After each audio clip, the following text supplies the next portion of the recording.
Ladies and gentlemen, thank you all for coming here. It's my distinct pleasure to chair this session on Islamic democracies, Egypt, and the Arab turning point. And we are really very pleased to welcome Mona Abaza and Bassem Zakaria Al-Samragy. My name, as Magda already mentioned, my name is Helmut Krieger. I'm a consultant to the VIDC, especially referring to the Palestinian-Israeli conflict, and at the same time I'm a lecturer at the Department of Development Studies here at the University of Vienna. The subject of today's panel discussion is not just, but for sure also, about the upcoming presidential election in Egypt. For example, last Friday, we could observe one of, I think, a very huge demonstration in Cairo against the ruling military, as well as some other demonstrations in different parts of the country. What can be clearly understood, I think, from this event and in general from the current political atmosphere in Egypt is an ongoing power asymmetry, an ongoing power struggle within the political landscape in Egypt.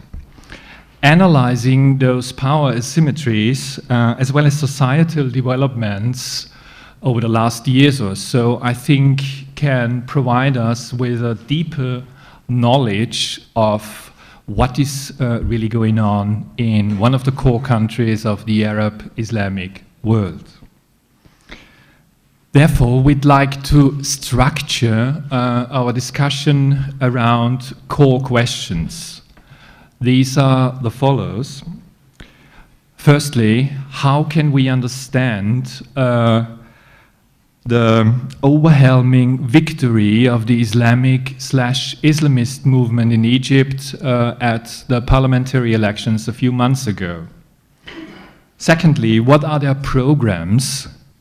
And especially, what is their practice as, I would call it, new leading political force in Egypt? And for sure, what can be said about their social basis? The next complex of questions are the following ones. What are the political differences between the Muslim Brotherhood on the one hand and the Salafist factions of the Islamic movement on the other hand, especially the Al-Nur party, if there are remarkable political differences at all? And maybe we can also come to the point of internal opposition forces within these new leading political parties. The third complex could be, what are their political limits, especially referring to SCAF, the Supreme Council of the Armed Forces in Egypt, or in general, what is the relationship between the Islamic/Islamist movement and the ruling military in the country? Next could be, how can we understand the relationship, the confrontation, as well as cooperation between the Islamist movement and more so-called secular political forces in the country? And I think last but not least, and if we have the time to, it would be absolutely fine, the significance of the Israeli-Palestinian conflict in the political landscape in Egypt. This is not just about the suspension, and some would even call it cancellation of Egypt's natural gas agreement with Israel 2 days ago, but this suspension might be a clear indication of a quite complex relationship between Israel and Egypt, and could lead to the following questions. What are the standpoints of the different political forces in Egypt regarding Israel-Palestine? I mean, the military, the Islamist movement, the leftists, etc. And on the other way around, how is the Israeli-Palestinian conflict influencing the already existing internal political rift zone in Egypt? I know this are a lot of questions, and it remains to be seen which of these questions can really be answered, especially when it comes to a very, very limited timeline we have. So before we are starting, let me briefly introduce our panelists. We are very pleased to welcome Mona Abaza. Mona Abaza is a professor of sociology at the Department of Sociology, Anthropology, Psychology, and Egyptology at the American University in Cairo. She received her BA in political science from the American University, the same university in Cairo, in 1982. Her MA in sociology from the University of Durham in 1986, and her PhD from the German University of Bielefeld already in 1990. And just to make it very short, from 2007 to 2009, she was chair of the Department of Sociology at the American University in Cairo, and served then as a visiting professor of Islamology at the Department of Theology at Lund University in Sweden, I think till 2009. Her main research areas are, among others, religious and cultural networks between the Middle East and Southeast Asia, discourses on enlightenment in the Middle East, gender orders, gender disorders in the MENA, the Middle East and North African region, consumer culture and the art market in Egypt, and I think strongly influenced by Bielefeld, the sociology of knowledge. Mona Abaza has extensively written on the uprising over the last couple of months, and for sure, as well as on some other topics, including, I will name just a few, 20th century Egyptian art, the private collection of Sherbet Shafai, published in 2011, and published in 2006, The Changing Consumer Cultures of Modern Egypt, Cairo's Urban Reshaping. We are also very pleased to welcome Bassem Zakaria Al-Samragy. Bassem is an engineer and is studying now political science at the American University in Cairo. He is an independent political researcher, closely observing the social movement in Egypt, and he writes extensively about the developments over the last couple of months in Egypt on his personal blog, as well as on Al-Shuruq newspaper. Last but not least, some words about the format of our panel discussion. Each panelist will speak for about 20 to 25 minutes. Then, if you'd like to, we'll have a discussion among them, and then I will open the floor to questions. So I think let's start and begin our panel, and welcome Mona Abaza.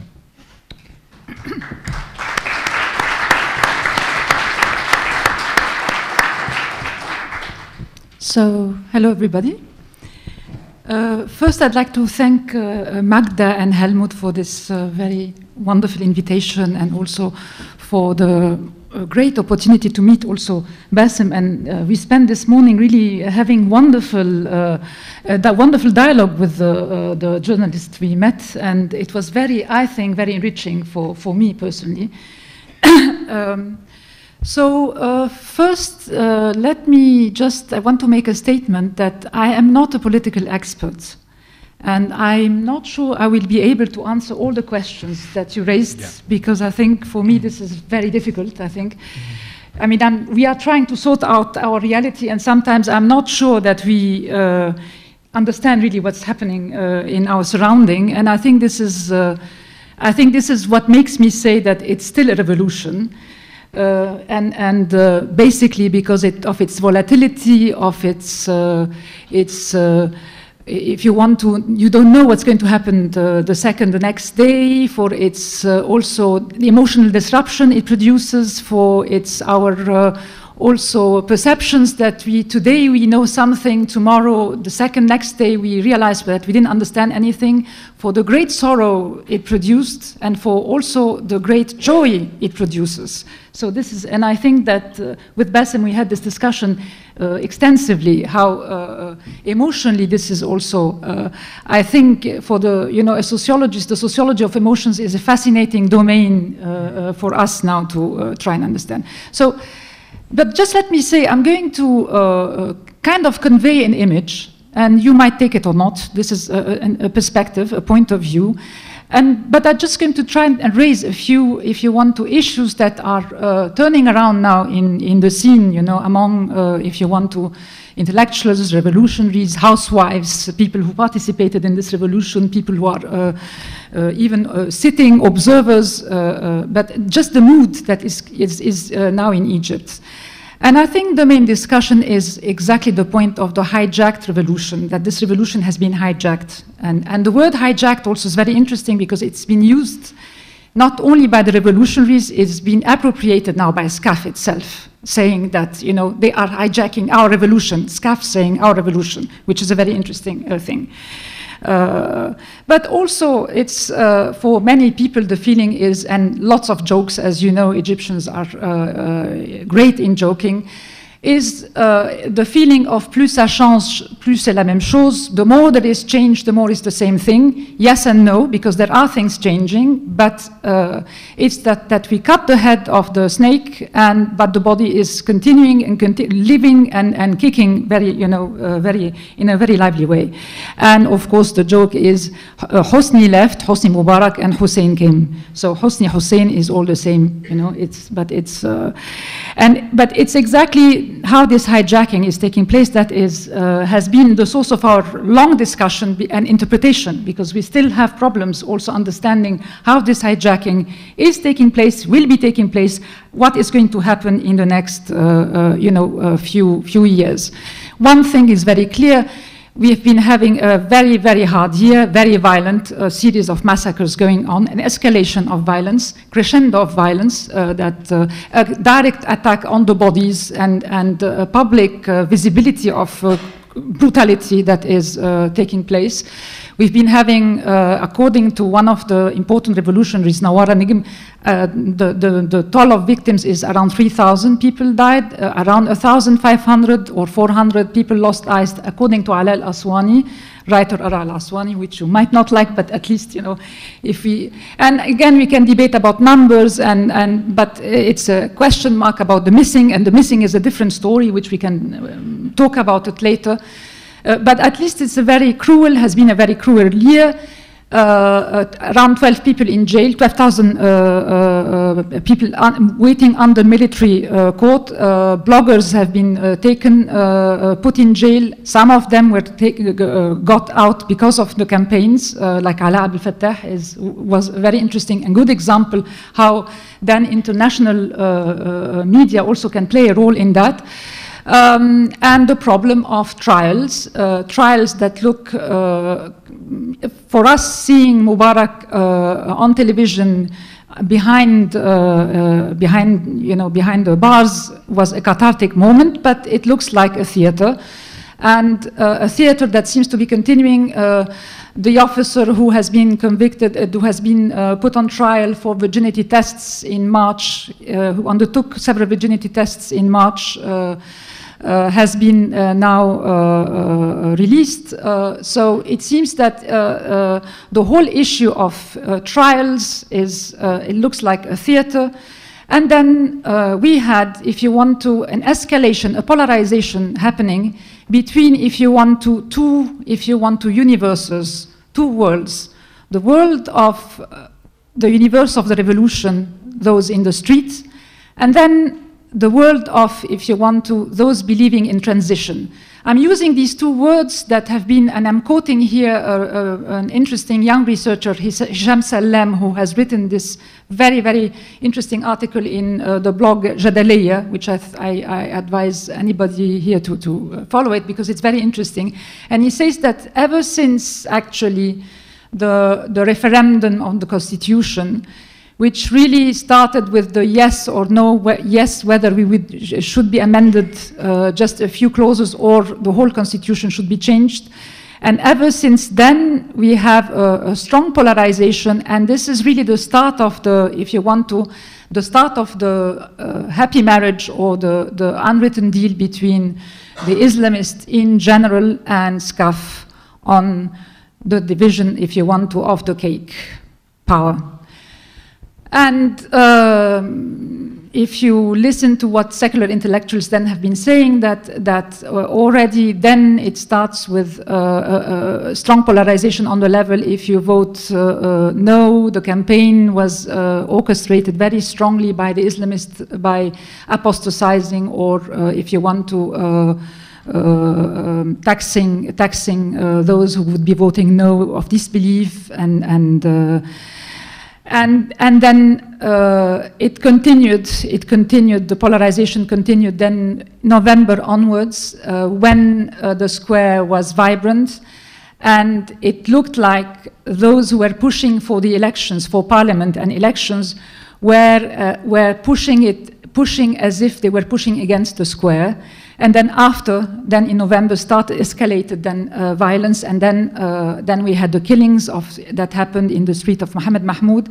And since then, really, and then we have the Muslim Brothers coming to the parliament. I mean, in terms time-wise, I'm just summarizing, but it's grosso modo. I mean, you might correct me in terms, because it was much more complex than that. But and then we had what happened. A lot of, if you wish, a lot of revolutionaries saw that already the betrayal had started then through the fact that the Muslim Brothers had left the square. And this is where really the killing and the start of the beating really was escalating. It continued then with sit-ins, the killings of Mohammed Mahmoud Street, and then the sit-ins when they appointed then Prime Minister Ganzouri, and all this is happening with the demands of the revolutionaries and the families' victims not being heard. This is a very important. And then the Muslim Brothers took the parliament, and then we see clearly from the 25th of January 2012 that a strong then divide, even stronger, happens between those who believe that 25th of January 2012 is not a celebration, it is a continuation of a revolution. There is nothing to be celebrated when we have so many martyrs and so many killings happening, while then the Muslim Brothers want to make out of that a festivity. So we already, and before that we had, if you remember, many weeks where we had fights over the conquering of the space of Tahrir, and we had then Fridays, what we call the Fridays of Kandahar, that were dominated by the Islamists, and if you wish, already a fight taking place. But then we see that 25th of January was amazing, because a week before, there was a huge propaganda by the army saying that it's going to be dangerous, so you better not go out and avoid going, and squatting the overnight 24 Muslim Brothers and Salafis squatting the square, conquering it, so that they monopolized the space. What happens then? And the fascinating thing was that then an incredible organization of some 30 marchers departed from all over the city in a very, very highly organized way, with reference points from where it's going to be moving, and these marches are an art in itself, to see how people have learned, meanwhile, to move in the city, and have learned also to protect the marches. As we know, we've been having a whole year of thugs, and the same scenario of thugs attacking the square or the protesters and producing an incredible toll. By noon, after the prayer, around 3 o'clock, it was very clear that the square was completely filled and occupied. But from the occupied, and the Muslim Brothers and the Islamists then disappeared, withered away. And the idea of withering away is very interesting. This is what Bassem, we've been talking about it, the possibility or the idea, playing with the idea of this withering away that might be interesting to be observed.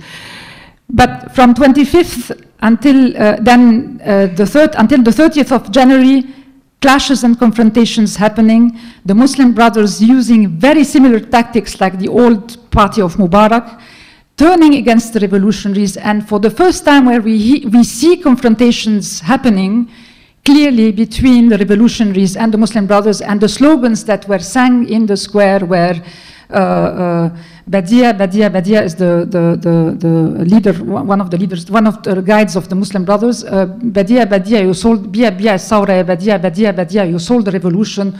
Or dirty hand, instead of one hand, the Muslim Brothers have sold the revolution. And from then onwards, we see then a very strong, if you want to, clash happening between then the Muslim Brothers that will lead very, very quickly to their unpopularity.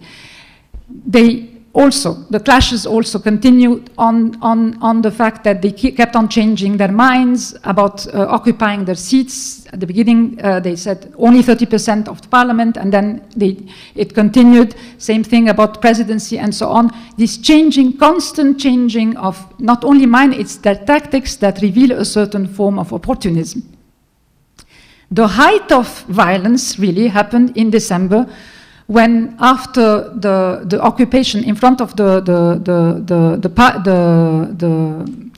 parliament, then after that Prime Minister Ganzouri was appointed and the revolutionaries were squatting, then the finale was that we saw the scenes of the police forces attacking, beating and killing, literally killing people in the square. We saw the image that I think will be memorable for many, for a long time, the corpse of one of the protesters being killed, dumped and thrown in the garbage, and the other image that I will be talking about, because I will move then to the whole gender issue, of the female protester, the unknown female protester with the blue bra. And the blue bra is going to be an iconic, if you want to, symbol of resistance that will be then explained. I'll be explaining that. We saw this protester who was veiled, dragged, and while she was dragged, she was undressed. And when she was undressed, we saw also the soldiers kind of kicking her with the shoes. The interesting event was how this event led to a whole series of, if you want to, of course, propaganda from some Salafi sheikhs. And by the way, not all Salafis are sold to the regime, but propaganda that was launched on television programs saying, since she was, what made her wear a blue bra, and why was she on the first place in Tahrir? If she was in the first place, she was in Tahrir, she's a prostitute anyway. If she's wearing a blue bra, she's anyway then wearing a bikini. And if she's wearing a bikini, then she deserves it. And it led to a series of, then, of course, attacks and counterattacks. None of the Muslim Brothers reacted to that event. And that is something, but Salafi sheikhs actually defended her, like some Salafi sheikhs attacked her. And that is something that is very interesting. But none of the Muslim Brothers commented on that. But we saw then the escalation of, if you want to, violence being taking place, and we saw the first images of the 18 magical days, to how women were participating. And we saw what was happening later with the parliament. The parliament takes over. I think the worst representation of women is in our new parliament, where I think we have only 2%. I mean, in Morocco, where we have Islam is taking, or the Islam is taking over, I think there are 19% or 18% women in parliament. We have a revolution and we have only 10 women. And one of these 10 women has been issuing statements recently, precisely saying that why should women who are protesting should be, anyway, women should be staying home, you know, and if they are protesting, they are, then would be, you know, they deserve to happen what happens to them.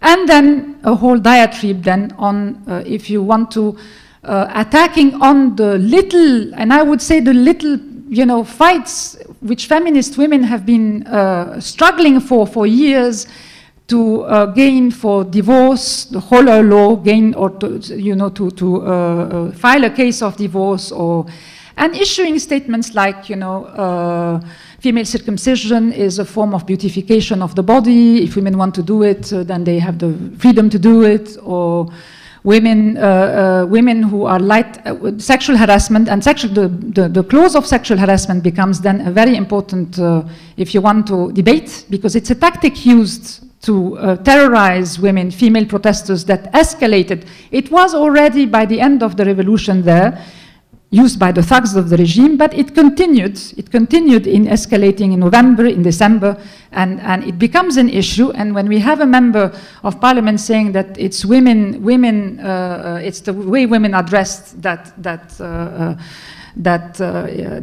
then attracts sexual harassment, there's a problem there.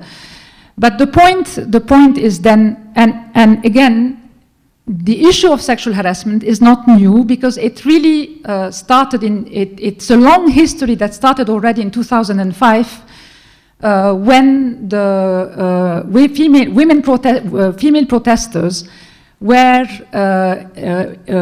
protesting in downtown against the writing of the constitution. And it was the first time in the history of Egypt that really we see a public sexual assault, where women were stripped of their clothes and so on. Okay, so it looks like I have to, it's too long? Okay.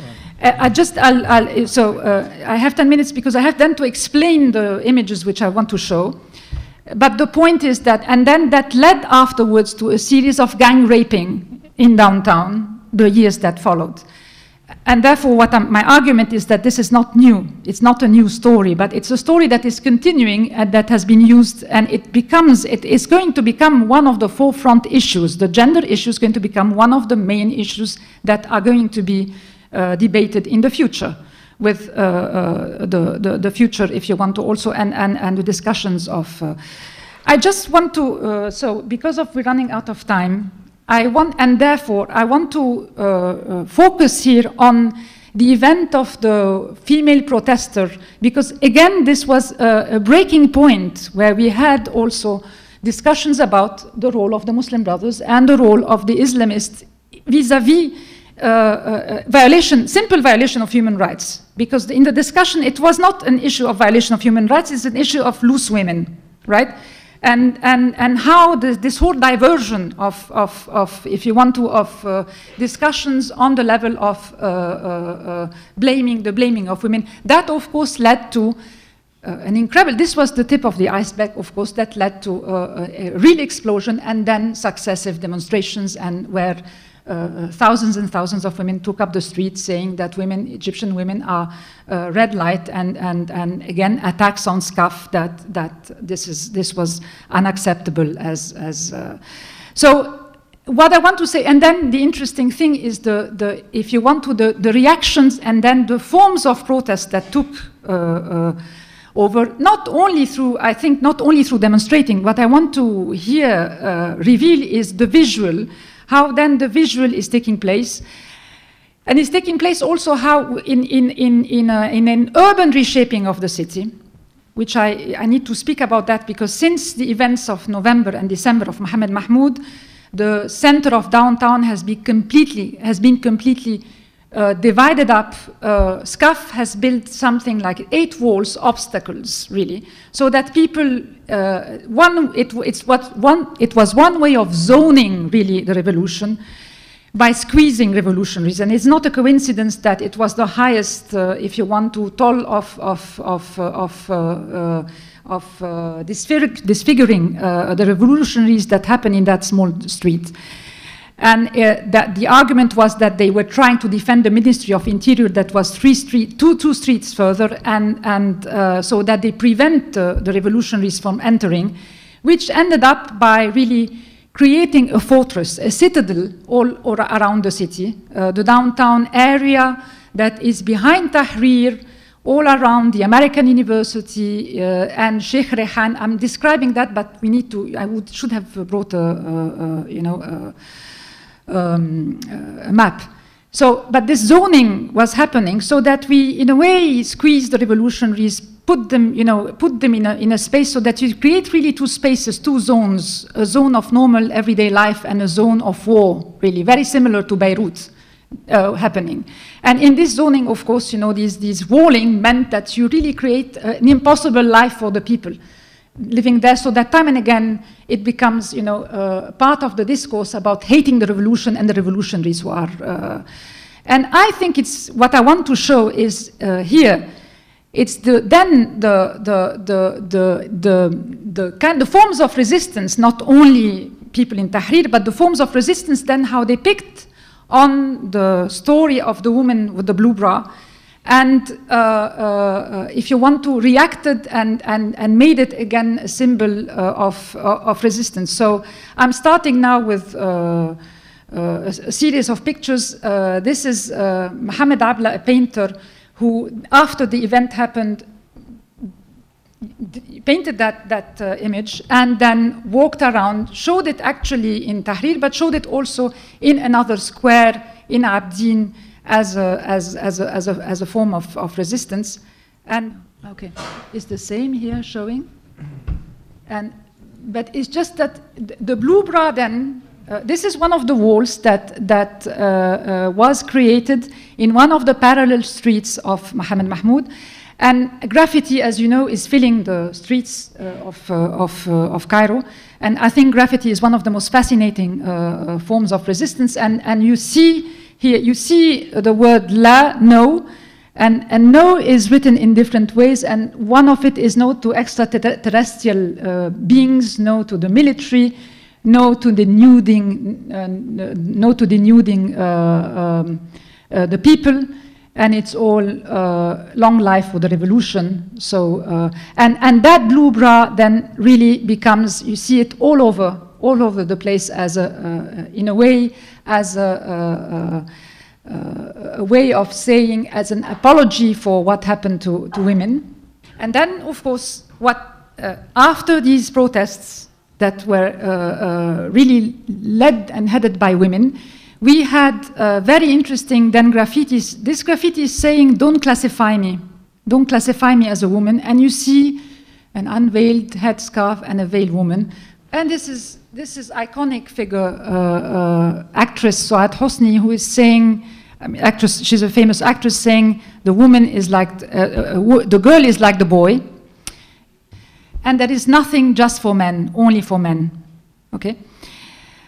Again, I'm not answering about the Muslim Brothers. I think we spent the whole morning talking about the Muslim Brothers. But I think just to summarize, I mean, I wanted and I stressed on the gender issue, but I return back now to, if you want, to the questions we've been raising this morning about, if you want, to the happy or unhappy marriage that is taking place between now the Islamists or the Muslim Brothers and SCAF, whether it is a happy marriage or not, and what does it mean.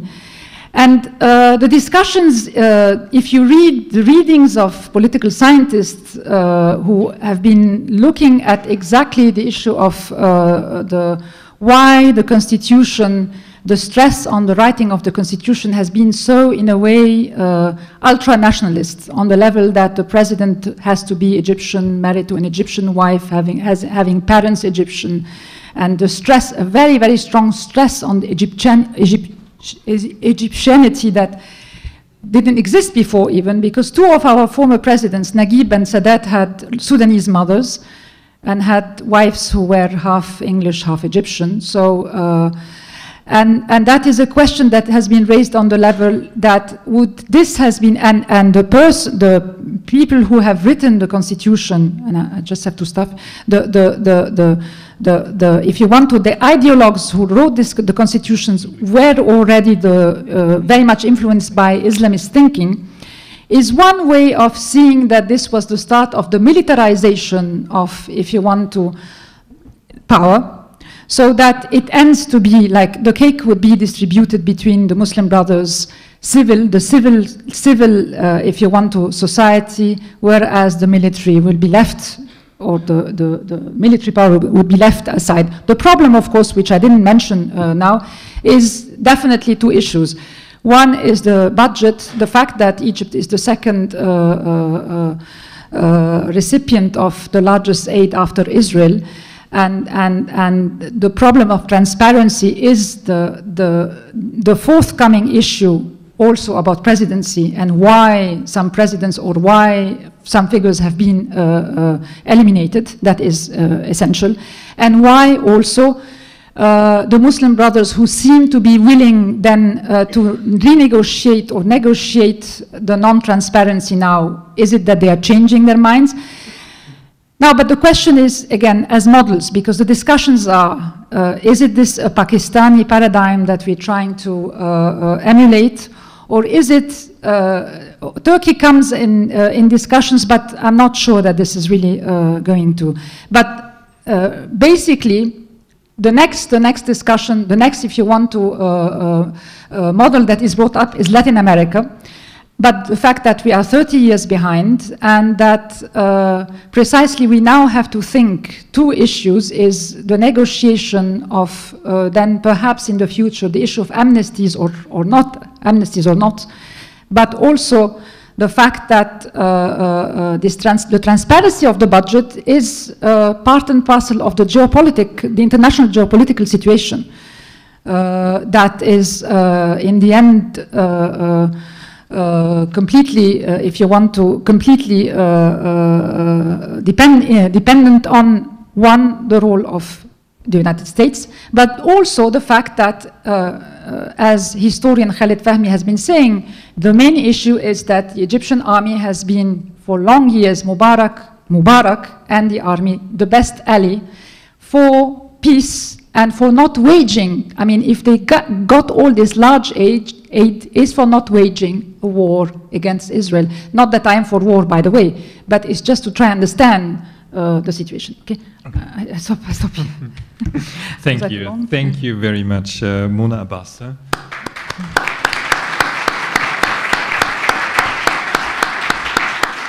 Maybe I should explain once again a short form. SCAF is the Supreme Council of the Armed Forces, the ruling military in Egypt. And Hussein is the first name of Hussein Tantawi, yeah. The ruling figure within the military. I'm sorry, I was too quick for that, yeah. So, as I have already mentioned before, I'll now give the word to Bassem Zakaria Al-Samragy. Yes, please. Good evening. First of all, I would like to thank Magda and Helmut for the invitation and for the effort. And I would like to thank Dr. Mona for the kind words and the enrichment that is provided. I will talk about the revolution, about what's happening in the political sphere, and why it's happening, actually. You can say that the title of the talk is A Revolution in Stagnancy. I will explain what I mean by a revolution in stagnancy and why this happened, and if we have time, I will go through how this stagnancy has been developed. Why I'm saying that the revolution is stagnant now, because I believe that revolution is about radical changes in the relation between state and society. It's i.e. the distribution of wealth and authority in the society. It's not only a procedural reformation or cosmetic reforms in the democratic participation or stuff like this, or just stop corruption. No, it has to be changing the system towards a higher degree of emancipation of a system that gives people their rights. And that's the thing that the revolution didn't achieve right now. It only managed to displace Mubarak, to enlarge the margin of freedoms, and to just make a little reforms in the democratic participation. However, I cannot say that this is the furthest the revolution can reach. I believe it is a process. It has started. People, the movement of the people has been unleashed and can't be stopped. And the revolution now, the hype is down, but the revolution is trying to be enrooted socially so that it can unfold politically in the right direction. Within this context, I find it compulsory to be humble enough to question our conventional understanding of revolutions, because this was a movement, a spontaneous movement, without any political vanguard, without any direction, without any sort of bringing people to revolution. People went, they made their decision. They didn't. Nothing was managed. Nothing was pre-planned. Even the marches and the organization of the marches, people are learning this from time, learning this by practice, and marching themselves and organizing themselves, not hierarchical, but in flat organizations of a spontaneous sort. So we have to think of a new form of organizing the movements. And actually, let's talk about what's been happening in the state now and in the revolution. Dr. Mona talked about the revolution that's being hijacked. I tend to rephrase this sentence that not the revolution that is hijacked, the state is hijacked. The state is hijacked by two entities, by two organizations that are, because they are the only two remaining organizations in the aftermath of Mubarak displacement. And those organizations are the SCAF and the Muslim Brothers. The SCAF is a military organization. It has this kind of force to discipline its members in a hierarchical form. It can move to occupy places with hard power and with soft power. And on the other hand, the ideology of the Muslim Brothers and the oppression they were under gave them a kind of legitimacy. And they were moving in charity works with the people, so they built some kind of social capital. And their ideology kept them disciplined members, so they can move like an organization. On the other hand, the revolutionaries are dispersed. They are people, individual peoples. Like myself, I'm not affiliated to any organization. I'm not find it compulsory to follow any organizational framework. And so many people are like this. So we don't have actually right now the ability to raid or the ability to occupy the state, because if you want to occupy the state, you have to be organized in a way. Not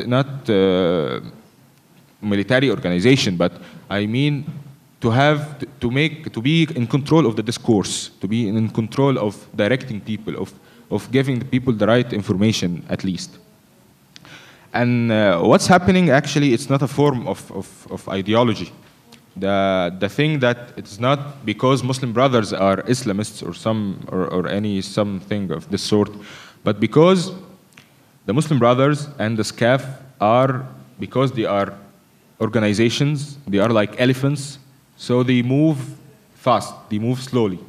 And given that the leadership of both of them are weak and old, they're afraid to get any kind of radical steps.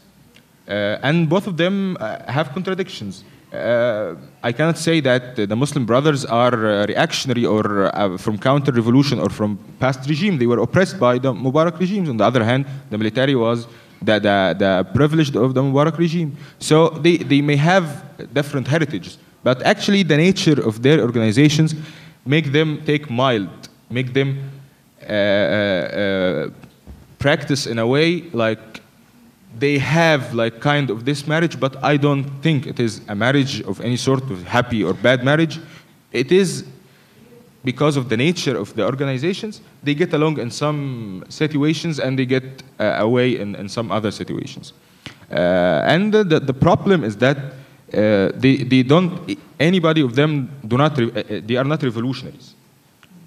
not the counter-revolutionaries in a way that they can, the SCAF can take radical steps towards, coercive steps towards the revolutionaries. They cannot take this because of their leadership and because of the unleash of the people, and people will not be satisfied with this. And you can see the public image that is being of the military from starting just in the aftermath of displacement of Mubarak, and now how it is being declined. So actually what we have in the center of the state, the main sphere of any political practice and the main target of the revolution is these two organizations that are playing games with each other and are trying to play a football game, and the ball is the people actually. And it was very strongly manifested in Muhammad Mahmoud street events. People who were in the streets, killed, being shot at, and the two main organizations were trying to play with each other. The military were trying to force the Muslim Brothers to go to the streets and cancel the elections, and the Muslim Brothers are saying it's all being done to cancel the election, and the only way we can solve our problems is to go to the elections, and this kind of game that people are paying the price of. So actually, in addition to this two major organizations, we have other people from very different backgrounds.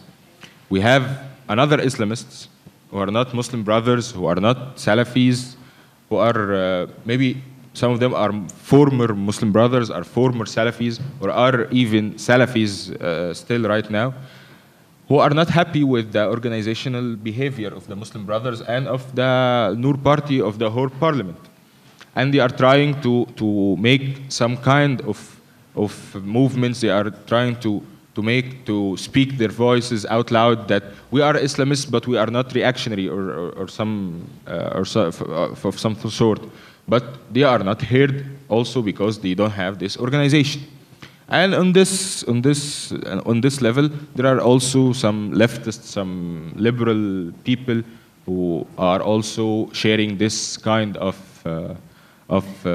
views, but don't have this organization that enables them to make control of the discourse. On the organizational level of the Muslim Brothers and of the SCAF, actually there's something else happening. Because they are playing on a false polarization to try to distract the people. That is the Islamic/secular polarization. And this a game was being played by the SCAF with the Muslim Brothers and with the secular elite or of any sort. They are trying to use the Muslim Brothers to scare the elite, the secular elite out, and some of the secular elite are going to the military to force them to protect the civil state. And this is, I feel, ridiculous, because you can't think of military protecting civil state. The civil state is contradictory to being military state. And that false polarization makes the Muslim Brothers or any Islamists play on this string, and people in Egypt are not Islamists, but they are Islamic. And there is a difference between being Islamist and being Islamic. Being Islamic is people who are Muslims, people who are socially conservative in a sort. They pray, most of them wearing hijab or stuff like this, but they are not accepting to be Afghanistan or Pakistan. They are just Islamic, and they are not accepting. You can't think of talking about same-sex marriage in Egypt in a political campaign in Egypt. It's not the right place to talk about this issue in Egypt. So the Islamists are playing on this string, and what helps them is the secular people who are playing on the same string that they keep saying, instead of being Kandahar, vote for us. Instead of being Pakistan, vote for us. And they lose because people are, this is not the way you can solve a revolution to the people. You cannot solve the revolution to the people by saying it is not, it's anti-Islam, or it is an anti-Islamic manifestations. I believe that the right polarization that has to take place is the polarization between revolution and non-revolution. And by non-revolution, I mean counter-revolution and reformist, not only counter-revolution. And this is happening by some youth and those spontaneous people that I was talking about. They are trying to be organized in some campaigns, but it is still being developed. And I believe it is a process that will take much more time to be fully developed until to a mature organization that can take over a state and can take over the sphere of the political practice. To conclude this scene, we talked about the false polarization, and I tend to agree with Dr. Mona that this kind of the false polarization of Islam versus secular has been developed since the poll on the constitutional referendum. This was a plan that made by the SCAF. If you vote yes, we will go this direction. If you vote no, we go for no direction. There was no clear direction upon the no answer. So people tend to vote yes. And this direction implies a parliamentary elections, a fast parliamentary election. And Muslim brothers, as being organized, too much organized, they were confident that they will win the election. So they were rallying people for voting yes. On the other hand, the secular, they know that they are not organized, so they feared the elections that they will bring Islamists. And some of them went to the military, went to the SCAF, and told them to postpone the elections until we get ready. So they played on this part. They tried to split them on the basis of ideology, on the basis of Muslims, of Islamism versus secular. Although it was a procedural thing, it was nothing but a procedural thing. And the interesting thing is that after 77% voted yes, the plan of yes wasn't followed by the SCAF. They made another plan, another constitutional declaration that wasn't in the referendum, and nobody accepted it. They asked for nobody's opinion about it. So it was only to unleash this kind of polarization until we reach it now that Omar Suleiman, the stronghold of Mubarak, the last vice president of Mubarak, who appointed by Mubarak in the middle of the revolution, who declared that he will run for presidency, and you will see some of the elite in the Egyptian people who used to say no to Mubarak. We're happy for them. We're happy that, and we were rallying for him that he will save us from the Islamists. So this kind of the false polarization distracted the masses, distracted the people. So because if you are putting the people, if you are giving the people the choice between Islam and non-Islam, they will choose Islam. It's identity issue, and the human being has nothing but the identity, but his identity. But if you are make a choice between revolution and anti-revolution, they will choose revolution. They are not now choosing between revolution and anti-revolution. They are choosing between Islam and non-Islam, and they will certainly vote for Islam. And it happens that when the Muslim Brothers promised people, just be quiet and we will get to the parliament and we'll solve all your problems, people voted for them. But when the Muslim Brothers failed to solve any problem, even not only they failed, but they showed that they are counter-revolutionary in some way. People started to be angry with them, and you can see the decline of their image in the people. And you can see that people has developed the sense of separating between Islamists and Islamic. They are not, because they are Islamists, they don't have to be good. They are bad in some ways and good in some other aspects. So this kind of development of the collective consciousness is a phenomena that has to be addressed in different way. And it was taking place in the 25th of January 2012. Before this, there was a kind of disappointment in the academic sphere and in the political activist sphere that people are not happy with the revolution, people are tired, people will not go to the streets, and the Muslim Brothers said, we will be celebrating the revolution, so if people went to the streets, they will celebrate the revolution with the Muslim Brothers. But fascinatingly enough, people went to the streets, not to the square, which used to be the center of the media, the fuzz, the big buzz of the revolution, was fading away for the marches that was taking place all over Cairo and all over Egypt, chanting against the military rule. So people, I have friends, activists, who were dancing in the streets. They have never expected that people will go this in this kind of consciousness. So actually, it's being developed. It's a process of emancipation that can be expected to be ended by day or by night. It will take some time, but it's unleashed, and people are like we were discussing in the morning, that people are like water. Once they are unleashed, you cannot stop them. To conclude, actually, I believe that the Egyptian revolution, however stagnant it is, it's still in the making. I cannot say, and I believe that I successfully managed to avoid saying after the revolution. I'm always saying after the start of the revolution.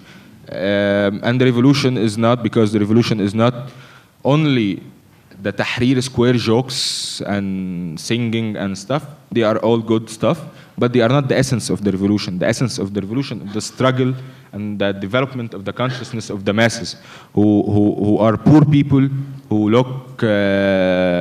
are not very nice upper middle class looking people, but those are the people who are real advocates for the revolution.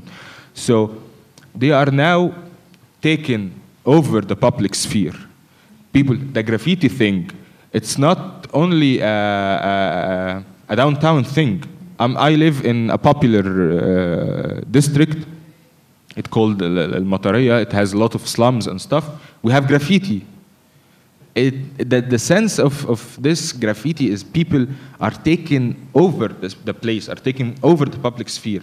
The unpoliticized people are trying to localize the politics, are trying to not, although they are not educated, but education is a form of socialization. They are, it's a different story to talk about, but actually this is what I mean, that the revolution has to be looked in a wider context, in a wider social context. Not only we don't have to be satisfied only with the image that the media are trying to sell us, because media are trying to looking for buzzes, for making fuzz of stuff. It's not only, and interestingly enough, I was saying to Dr. Mona at the morning that I stopped watching TV and I stopped Facebooking for weeks, because it is a very distracting thing, that news, stories, people all over the place that you can have no credibility of.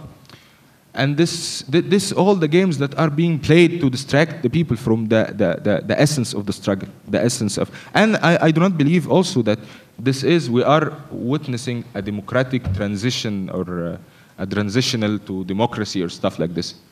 It is a process of emancipation that will take a certain form. We don't have to know this form right now. We don't have to this form. We don't have to apply the manual of revolution. There is no such a manual of revolution. It is not a machine or something. It is a human production that each and every human being in a group are developing their own model. And the Egyptian model is being developed. It's not the Turkish, it's not the Pakistani, it's not the Latin American stuff. It is an Egyptian model. I cannot define it right now, but it is being developed. And it will take time, and it will take time to a higher degree of emancipation, I believe. So thank you.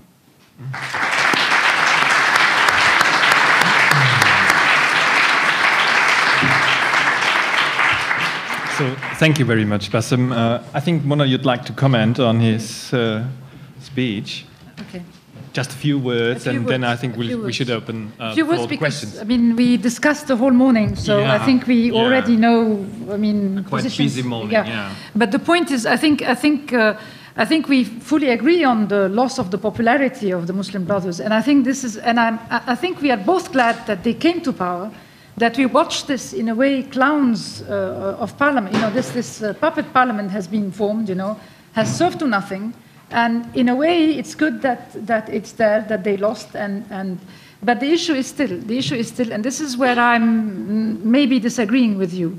Because I'm still not sure. I mean, now we see that SCAF is attacking the Muslim Brothers. Recently, just for the presidential campaigns. But it might not, it's still open to, if you want to, wide discussions. But as we know, the Muslim Brothers, I mean, if you look at the profile of one of the leaders, Khairat al-Shatir, who has spent long years in jail, and this is the fascinating thing, being in jail, becoming, you know, a tycoon, you know, and being another mirror devil of, if you want to, we discussed about that they are replica, it's a replica of the old party of Mubarak, but with, you know, is Islamized, right? But in terms of programs, and I'm still, I think, you know, I'm personally, you know, before voting, I need to see a program. And this is my problem, that I still don't understand anything about programs, right? But when I look at the profile of Khairat al-Shatir and I see successful businessman and the way he did the business in jail, which is a fascinating story, you know, which is the double lives going on, but which is another, you know, that we're watching here a new neoliberal class that is still neoliberal but Islamic. And therefore we are talking of replacement of elites still, right? And therefore, the replacement of elites, and this is the question, you know, the marriage or divorce or what's going on, you know, you're talking of these two conservative forces, right? And so far, you know, and also we're talking of scarecrows, you know, I mean, the big scarecrows that this is why the secularists will be aligning with the army, right? But the Islamists are doing their best to become the scarecrows, you know, and falling into the stupidity. So, and therefore my question is, this is why, you know, if we're talking again of alliances, you know, that they have to first learn, okay. But it's been more than 5 decades, they're repeating the same issue, which is tactically they're saying something, strategically something else, you know, and falling into traps, you know, and being used in that game, right? And the question is, you know, I see rather a Pakistani, in the end effect, still a Pakistani model. Because the militarization of the constitution, this is the argument of Samir Suleiman.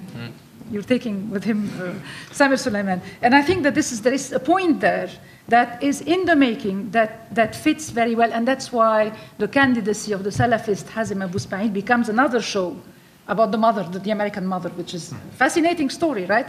You know, nobody knows about it, and then it comes, and okay, so that. So it might be a quite horrific scenario for the future, the Pakistani model for Egypt. I think you would a little bit disagree of that kind of scenario when it comes to the future of the emancipation in Egypt. Actually, I believe that when talking about militarizing the constitution, let them write their documents. Doesn't mean anything. Yes. Because the document does not apply, the document does not impose reality. The revolution is not documented. It's not a legal thing. Yeah, but then you need the street. It's the street versus... The street is there. And this is my bet on the people. people are unleashed. This is a side effect of the unleash of the people. And they cannot be stopped. And you've seen that the decline of the public image of the SCAF and of the Muslim Brothers on the basis of a polarization that the genius of the masses. Masses did this polarization without being taught to do, on the basis of revolution and non-revolution. So I don't believe that a Pakistani model will apply because people are guarding this. It will be applied, maybe it will be applied formally, but it will not be applied in reality. Talking about Khairat Shatir, and I believe here we have to talk about the international dimension and the role of the United States. I believe the United States have two major interests in the ruling system in Egypt. To be part of the international economy, to be part of the new liberal project, and the safety of Israel. And both are guaranteed by both Khairat Shatir and Muslim Brothers, and promises are being kept, and with the SCAF. But the thing is, it's not Pakistan. The fashion. This is a Pakistan. It is not. I said it is formal. Okay. It is. It is not the fashion now to have military government like the 60s. It's the fashion to have Islamist government, the Turkish model, the Indonesian, the Malaysian, who are like, we have to say, cute Islam. That it's Islam that is fascinating, that is good with the market economy, with the international sphere, with the Israel and stuff. So this is the fashion, and this was happening since the Ottoman Empire, that the West were trying to push the nationalists to dismantle the Ottoman Empire from inside, and then the nationalists became the enemy of the West, and then, and by the West I mean the governments of the West and the authorities of the West. I don't mean the Western people, because there is nothing like Western versus Eastern. There is governments and there is authorities that are playing with each other. We have nothing to do with them. And then they tried to push the political Islam to face the nationalists, and then it fired back in 9/11. So it will take steps towards higher degree of emancipation, higher and higher and higher. Best of the worst, then this best will be the datum or the reference of some other best of the worst, and so on and so forth. And talking about programs, I think that theoretically any elections is about programs, but programs has to be developed upon information, and information has to be developed upon credible sources. Credible sources cannot provide information without stability, and there is no stability. You are in the middle of revolution. So anybody who are trying to show me a program, I'm saying it's good words on paper, but do you know what's the keys of the state, the keys of the resources? Do you have any idea about this? No, you haven't.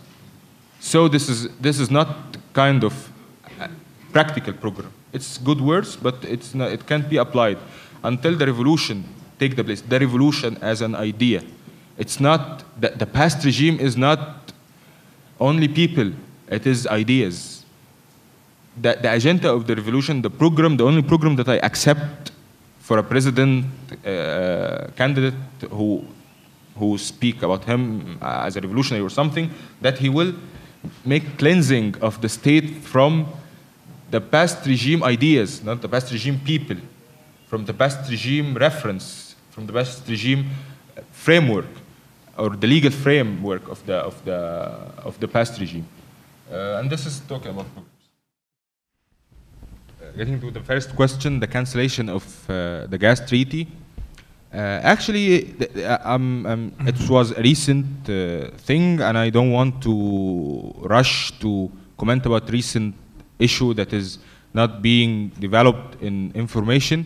But some sayings are being said that it is an economic problem, it is a business thing, and some other views which I kind of adopt, that it is a game that is played by the SCAF to distract the people from the domestic politics towards a national pride or something like this. Anyway, I hope that the gas treaty is cancelled. I hope it will be cancelled because it is pushing, it is stressing on the Egyptian economy, and it is not accepted for me to provide the Israeli government and the Israeli authority with gas. Actually, I believe talking about Egypt, we have two different levels to talk about Egypt. Talk about the Egyptian government or the Egyptian authorities or the Egyptian people. Talking about the Egyptian people, I would say that the Egyptian revolution, 25th of Jan 2012, 2011, is a culmination of events that started with the Palestinian intifada in the 2000s. So the Egyptian people are too much pro not Hamas regime, but the Palestinian people, the Palestinian issue. It's not for us a kind of Palestinian-Israeli conflict. It is an Arab-Israeli conflict. It is an issue of oppression. It is not an issue of identity. Identity is something that is played to distort the real issue of oppression. That some people are oppressing some other people. This is how I see it. Very simple way. And about the government, the Egyptian government? The Egyptian government is playing games.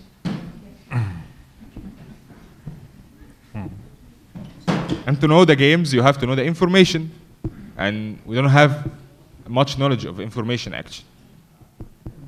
I agree with that we have to think of elite, another sort of elite to be created. But this elite cannot be the traditional or the conventional conception of elite. I tend to go to the Gramscian conception of the organic intellectual, of the organic thinker.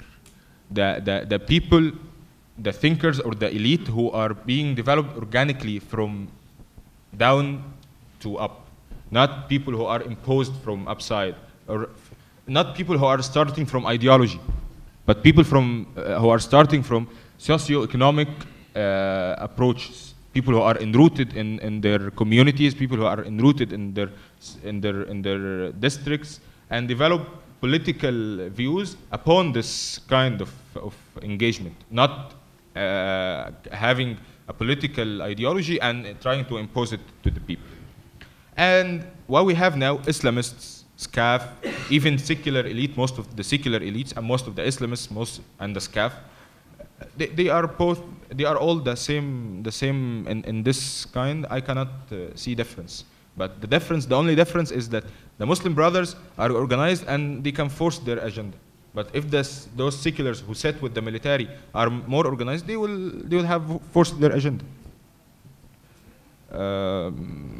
I believe it's a revolution. A revolution in the Mubarak regime. Mubarak was giving this kind of space to people. So the people were united, people had to be united, because this only the space of movement. Now the space is not, okay, it is this. So people started to bring out their contradictions. And this is a revolution. It is moments of uncertainty, like we were discussing in the morning. Let the people see what they want. Let the people say what they want. And let us disagree with them. But when we will, I don't have fears of any. After the revolution, I was talking with friends, we were saying that we will be ruled by anybody. We will rule only by ourselves. We will not be subject to any rule of any sort. I'm accepting now the authority of my father hardly. It is not, let anybody say what he wants, and let the people judge, and let the people try, and through the trials, they will realize, and with the collective consciousness that is being developed in Egypt, which I see it a fascinating one, people will realize and will develop. With the Copts, because this is an essential issue, actually. Yeah. This is a very important issue. Thank you for bringing it up, because I think the revolution didn't start by nothing. It was because of the Church of Alexandria and the bombing. One of the main events. One of the main problems. Mm-hmm. And then the massacre of Maspero that has to be brought up and always brought up, because this is, I mean, we have to really state it that there is a clear discrimination against Copts, and discrimination has started already 30 years ago with Sadat, actually, who started the whole game of introducing Sharia as a very important element in the constitution. That's why, you know, I mean, this is, I mean, we're talking about Islamic Sharia, but it's all there, by the way. I mean, it's and giving not allowing the Christians to renovate their churches, giving more, or during his time, Muslims could escape taxes by constructing mosques, and therefore there was a clear discrimination happening. And of course, Upper Egypt has a long history of vendettas. You were mentioning vendettas. But in vendettas, we have also the Coptic Muslim dimension that is be taken into consideration. And definitely, there is discrimination. But I want to come back to Maspero, because Maspero in itself is a very interesting, and you can correct me on that, what happened in Maspero and whether we can read it, because some people could have read it as pogrom. And then, you know, if you read it as a pogrom, I don't think it's a pogrom, but the point then, and then look at the international community, look at Hillary Clinton's statements about what happened. We had demonstrators that marching, going into a march, and this time it happened to be that it was a majority of Christians going in the street because they were demonstrating about a church that had problems about construction, as far as I remember, you know, renovation and construction and getting. And then what happened then is that there was a propaganda, already a propaganda by the state saying that, look what's happening, our army needs help because it's been attacked by Christians. The Christians are aggressive, attacking the Christians. And you could see on YouTube that these were very peaceful families, women demonstrating. And then what happened is that the state television was showing then, saying that we had 3 soldiers who were killed. Look, this is really getting out of control. We need help. And then the help had to be coming or came from the people of the quarters that were nearby. And now, by the way, all the eyewitnesses of the story have been published. And then what we saw then, attacks by army tanks coming and literally coming, crushing heads of, we saw, you know, heads of people attacking, doing zigzags and attacking back and killing massively. And then the story was of the people who were around. When people were trying to escape, downtown was all kind of closed, and there were soldiers chanting religious, saying there is no God but one God, and asking for the identity, are you Muslim or a Christian? And if you are a Christian, then they were really beaten up, attacked, and so on. So it was really, it was a taste of really something very, very unpleasant. And then we heard later the story of the deportation, and the word deportation in itself is a very interesting appellation. So there is something there that is very worrying, right? But the question then is, you know, is it because they were Copts that it was more, then what happened, that the army could crush them in that way, and it was possible, had they been Muslims, would it have been different?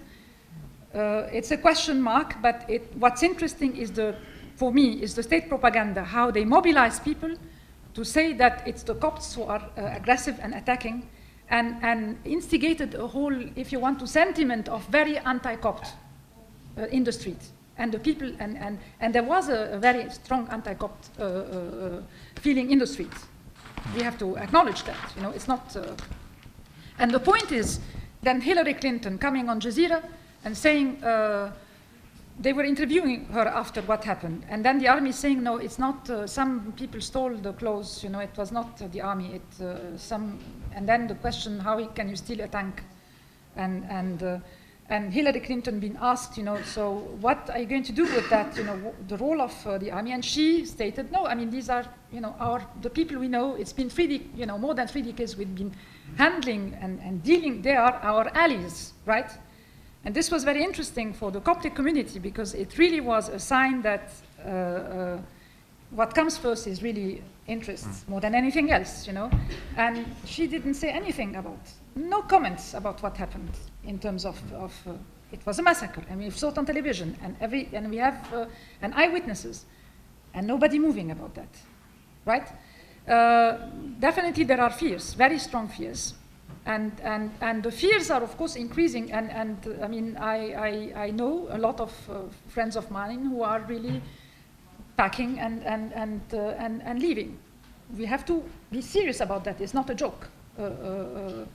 But I also know a lot of my Muslim friends are also leaving because they don't like what's going on. I mean, so there is definitely discrimination, and the tone, of course, can increase or decrease. And we saw it in the whole discussion about the Constitution and the Muslim Brothers dominating, and then among the seculars were, of course, Copts also, and how they were pushed aside, and the whole discussion going on.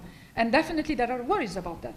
I mean, it's not, and it's not only the massacre of Maspero, because it continued, and then the burning of the church of Abaza, and the burning of the other church. It goes on, and the deportation of Amri. It's going on and on and on and on. But I also think it's part and parcel of the divide and rule that we've been experiencing. Mm-hmm. And it serves the purpose, again, of again, the maneuvers that we've been experiencing. That's one thing. Islamic Sharia, yes, but you see, of course, there are. I mean, definitely, there are fears of. But you see, Islamic Sharia, yes, but seeing all these maneuvers is the escalation of violence that is taking place that is really worrying me. It's the organized chaos, because there is an organized chaos that is taking place on the level that you have now sudden bank robberies taking for a week, you know, or sudden, you know, like people starting being shot and shooting, you know, and then terrorizing citizens. This is part and parcel of it. Now this parliament, I'm enjoying this parliament really. For me, it's a very interesting theater, you know, to see it. And that theater now, if it's Muslims or Islamists coming, they are there, and you know, and they haven't done anything so far about the trials, about the demands of the victims.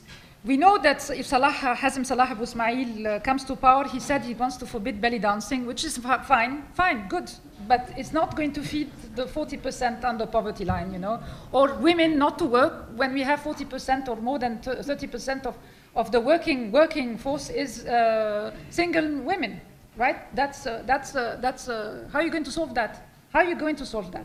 So they can say, and then when the Salafis started attacking some shops, they were beaten up by women. Like you're saying, the street will be doing something. But the disorder, I mean, the fear is that who's controlling what? Who's controlling what and doing, where is the power? And this is what we're trying to sort out, even if it's a marriage, a happy marriage or unhappy marriage. Who's controlling what and doing what in that? And this organized chaos, it soon is going to slip into a complete disorganized chaos. And the countryside, thank you for mentioning the countryside, because the countryside has not entered the revolution yet. It's yet to come. The only thing, it was great for the countryside because they could build illegally. Finally, more peasants could build on agrarian land, and finally this was great, you know, more and less land, less agrarian land. But it's yet to come. It's yet to come. Okay. That's the whole thing. Okay. I have just one small comment about the Coptic and church. I believe that romanticizing about any issue is another face of elitism about any issue. I do not say that we have any problems. I say there are roots of identity issue in Egypt that was played by Sadat and is being developed by Mubarak for sure. And it is an issue that has to be addressed and addressed directly in Egypt. And I believe the interaction between people will solve it eventually. Another comment about the countryside and the revolution, I tend to strongly disagree with you on this, because countryside people, we don't have to think of other communities with our own normative, because I have friends from Upper Egypt. We were having this discussion. You didn't enter the revolution, you didn't protest it. He told me that what is the state? The state is some people with guns. We are more people with more guns. We went to the police station. We told the officer, please, pack your bags, take your officers, and go away. And he went away because he can't stand them. The state, the role of the state, the positioning of the state in the Upper Egypt and in most of the countryside is not there. So they didn't have to be, but on the other hand, they went on the high roads and they were, the big families of the Upper Egypt, they were protecting the high roads. And this was because they are some kind of traditional communities that the state couldn't enter them and couldn't use their coercion in abiding them. So they have the upper hand. Why should they have to revolt? This is their conception of revolution. We don't have to judge them by our conception of revolution. And there is a point that the spirit of Tahrir Square, the revolution is not the spirit of Tahrir Square. Tahrir Square is only a media thing. It was the media heart of the revolution. If I'm a media guy, it's better for me to show some people who were jumping up in the air like clowns and some showing some kind of festivals. It's better than showing people who looks like thugs, who looks like poor people who are storming a police station or something like this. It's better to, and even I would say this, to export this image of upper middle class people who are educated in high Western universities, to export this image to the West. Oh, those people want to be developed like us, like the West. And this is not true. Actually, this is a whole different issue. It is not against the West, but it is not following the steps of the West. So it is all a media thing. There is nothing like spirit of Tahrir Square. It is the people, they are trying to discover themselves. It's a process. It's a process. And I'm not so optimistic to see the fruit of the process in my age, actually, because it will take a long time and have a very, very serious challenges, like the challenge of the Coptics and the challenge of men, women, gender issues. There are all challenges that has to be addressed in the motion. Actually, I've mentioned that what we have achieved is some kind of procedural reforms in the democratic participation. I've said this, I've mentioned this, and I'm not happy with this, because democracy is not the end of the world. It is the higher degree of emancipation that I was talking about all the talk.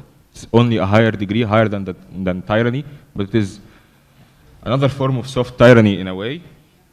About demonizing political opponents, I don't have political opponents because I'm not professional political thing. I'd like to classify myself as a social activist who is with the society and don't have political. But I'm demonizing all people who are playing games, who are most of the political elite. And my polarization is not in the political sphere, but between the masses and the elite.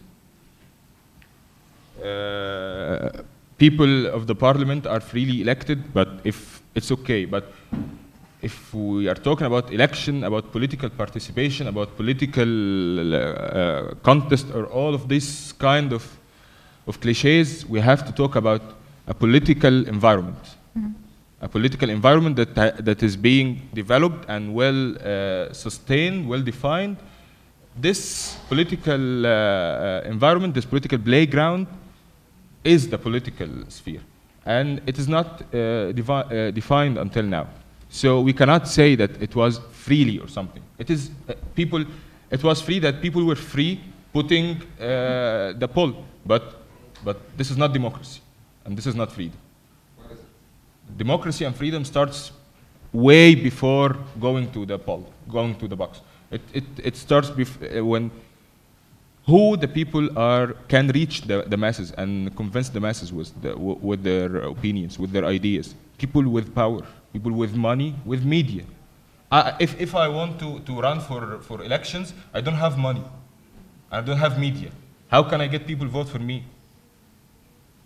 So the whole notion of freely elected, well, it's okay, but it's not something that I can be happy with.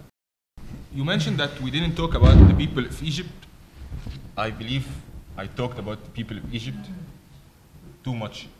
I talked about the people of Egypt are the essence of the revolution. They are the leading of the, and I agreed with our friend here that the revolutionary should be humble to understand what, and I acknowledged the genius of the collective mindset of the people, and this is all mentioned. Yeah, and I make distinction between revolution and revolutionaries. People didn't hate the revolution. People hate some revolutionaries, but who said that they are revolutionaries? They called themselves so. If I'm calling myself Bassem, or if I'm calling myself Ahmed, if I'm calling myself Muhammad, it doesn't mean anything. It does mean that I called myself, I chose a name. They chose to be named as revolutionaries. But people chose the revolution in 25th of Jan 2012. And talking about the human nature that people are trying to pursue stability or stuff, it's okay, but there is another human nature that people are trying to find freedom and dignity. This is also a human nature. People are not happy with guns shot by them.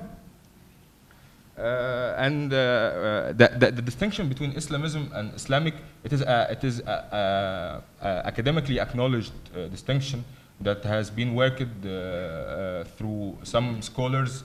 One of them is Asif Bayat, one of the Iranian scholars, and it can be explained by the nature of the Islam and versus the nature of any other religions, because Islam is being thought as religion, din wa dawla, religion and state, and religion and way of life and stuff like this. It's a kind of academic thing that is acknowledged academically.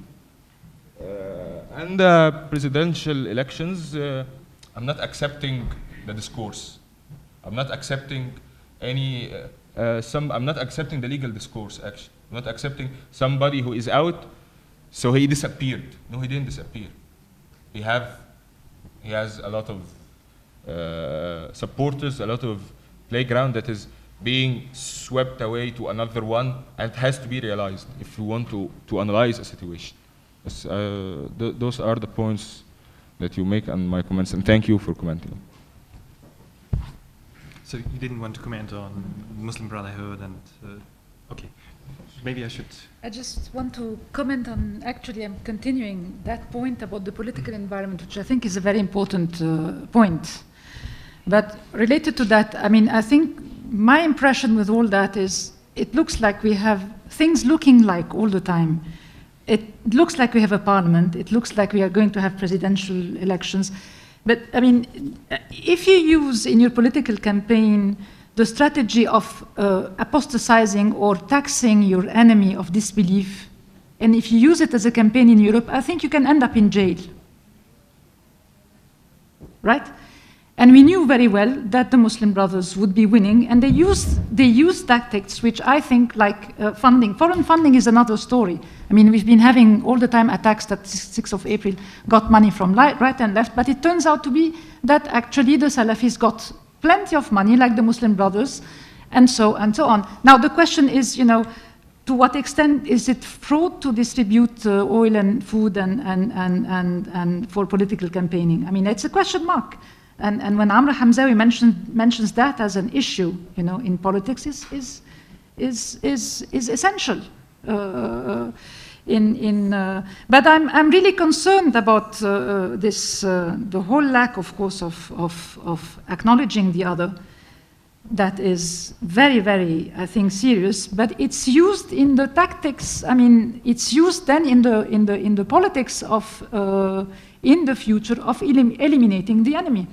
And I think the crisis of this constitution is in itself very revealing of, if you wish, of the politics of you know, using the fist, which we've been witnessing since now, actually since March, I would say.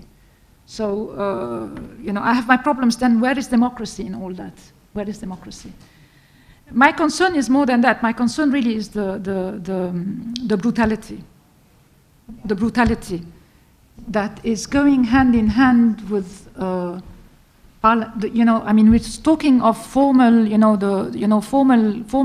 they're creating institutions, but the brutality is continuing even on a much worse scale than before. Reclaiming the streets, I think that's it's taking place. Actually, it's taking place in a very. That's what I think. If I look very pessimistic on the political level, I think on the social, the public sphere is fascinating, and I think if there is something that is happening, is really like you were saying, is that it's the process that started something that will not stop, and the fact that you have groups of. It's not only women, groups of people being documentary filmmakers, being artists, being performances, graffiti, singers, theater, dancing. The fact that people can dance in public now. They did a performance now in downtown last week, which was fascinating. We have not seen it before. But the issue is, again, I think it's still very precarious. And it's going hand in hand. This is the whole thing. But I still think it's a revolution in the sense that you cannot compare it to anything we've experienced. And maybe, it's still something in the making. But it really is a revolution in the sense of that everything is out. Everything is out. Everything is in the making, and you're witnessing. That's why you're witnessing clashes and beatings and it's not only it's Salafis and Muslim Brothers and Islamists and seculars and of course everybody's competing. Everybody's fighting for something there that is in the making. But in terms of the reclaim actually of the street, this is the heyday. This is the most interesting time. And I think there was never such a time before as today. That's why it's a fascinating moment. And that's why I still think it is dangerous, but it is worthwhile to be in Cairo today.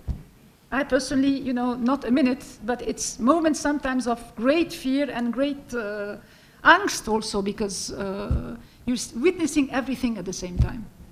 So that's European EU. I don't know how to answer that question. I have my problems with the EU. I've seen the proposals and the projects, and I swore never in my life to apply to the EU when I see their conditions that are 70 pages, where you have to justify a pencil, where you bought your pencil, so I don't know. I mean, it's... But I also think, I think it's the interesting thing, it's a globalized, what's happening now, it's a completely globalized, we are experiencing a globalized moment in the sense that what's happening today in Cairo is reported everywhere, is a lot of people, I wrote about academic tourism, but at the same time, the academic tourism that is coming to watch the revolution, at the same time, there's something which is fascinating in that, And why not? And why not people coming and experiencing that? And I think the gender issue is a big concern to a lot of people internationally. Like bloggers are today tuned to the world is the same. All these causes are globally followed by the minute, I would say. Any YouTube that is made is, I think this is much more interesting than I want to mention one thing is, I don't know if you know Carlos Latouf, who's a very famous cartoonist, who lives in Brazil, who's never been to Cairo, and who does the most fantastic cartoons on the revolution, on the spot. It's every event is commented by a cartoon, and I always wondered how he gets it, because he gets it. He gets the heart of the story, and he's never been to Cairo. And this in itself, for me, is a fascinating thing that can maybe, help in answering that. I have my problems, by the way, with the whole idea, the foreign funding is a very, very problematic issue that I cannot answer here because it will go into the NGOs and the Americans and USA. I cannot answer that. So, okay. So, would you like to conclude with some note? Because just one last word. As I've said, the revolution in Egypt is in stagnancy. It's still in the making. It has a lot to do. It has a lot to unfold. It will be unfold to something different, something not better or worse. It's something different. We don't have to be submitted to the media discourse that they're trying to romanticize about the revolution or trying to eliticize about the revolution. We have to see the situation as it is. We don't have to celebrate too much the artistic view of the revolution, because many of them are fake and are trying to just win popularity on the account of the revolution. The revolution is the struggle of the masses, and it has been unleashed. It takes different forms, hypes, ups and downs, but it's unleashed, and it can never be stopped.